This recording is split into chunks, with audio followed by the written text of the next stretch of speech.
آج کی کہانی ہے غریب لکڑہارا۔ کسی گاؤں میں فضلو نامی محنت کش رہتا تھا۔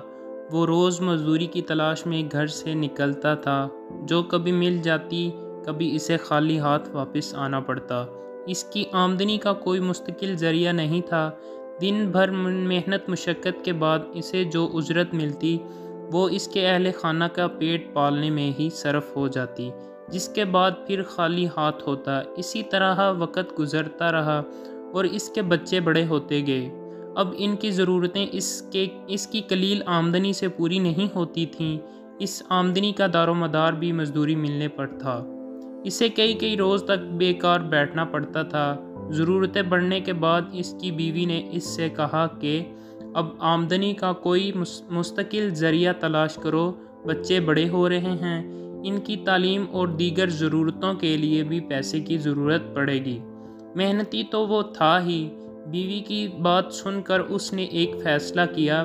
اگلے ہی روز وہ بازار گیا اور اس کے پاس جو تھوڑی بہت رقم تھی، اس سے ایک کلہاڑا خرید کر لایا۔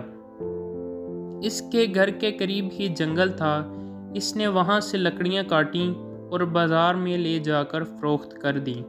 اس سے اچھی خاصی آمدنی ہوئی اور یہ اس کی زندگی کا پہلا دن تھا جب اس نے اور اس کی بیوی بچوں نے پیٹ بھر کر کھانا کھایا۔ لکڑیاں کاٹنے کا کام اس کا مستقل روزگار کا ذریعہ بن گیا۔ اس سے حاصل ہونے والی آمدنی سے گھریلو حالات بہتر ہونے لگے۔ وہ روز کوشش کر کے زیادہ سے زیادہ لکڑیاں کاٹے تاکہ ان کی فروخت سے زیادہ پیسے آئیں، لیکن چند ماہ بعد ہی اس کے استعداد کار میں کمی آنے لگی اور اس کے کلہاڑے سے اتنی لکڑیاں نہیں کٹ پاتی جتنی وہ ابتدائی دنوں میں کاٹتا تھا۔ اس صورتحال سے اس کی روزانہ کی آمدنی بھی متاثر ہونے لگی۔ اس کے گھریلو حالات پھر سے بدتر ہونے لگے۔ اس کی بیوی نے اس سے سبب پوچھا تو اس نے بتایا کہ اب اس سے پہلے کی طرح زیادہ لکڑیاں نہیں کاٹی جاتی، حالانکہ وہ تمام دن محنت کرتا ہے۔ کلہاڑا درخت پر پہلے کی طرح نہیں چلتا، جس کی وجہ سے اسے لکڑیاں کاٹنے میں دشواریوں کا سامنا ہوتا ہے۔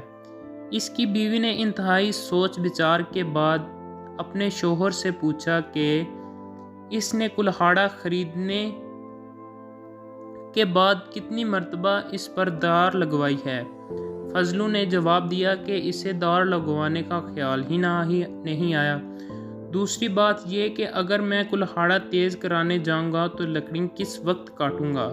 اس پر بیوی بولی کہ اگر کلہاڑے کو دھار لگوانے میں تھوڑا سا وقت صرف کر دو گے تو اس کی کارکردگی میں اضافہ ہونے کے بعد کم وقت میں زیادہ لکڑیاں کاٹ لو گے اور تمہیں مشقت بھی کم کرنا پڑے گی۔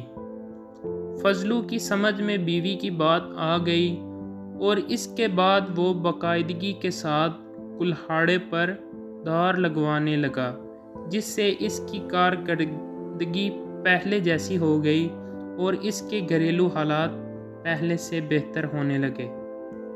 اس کہانی سے ہمیں سبق یہ حاصل ہوتا ہے کہ کوئی بھی کام شروع کرنے سے پہلے اس کی تیاری کرنا، اس کے بارے جانچ پڑتال کرنا اس قدر ضروری ہے جیسے کہ لکڑیاں کاٹنے سے پہلے کلہاڑے کو دھار لگائی جاتی ہے، تاکہ ہمارا ٹائم کم خرچ ہو اور ہمیں کامیابی جلدی حاصل ہو۔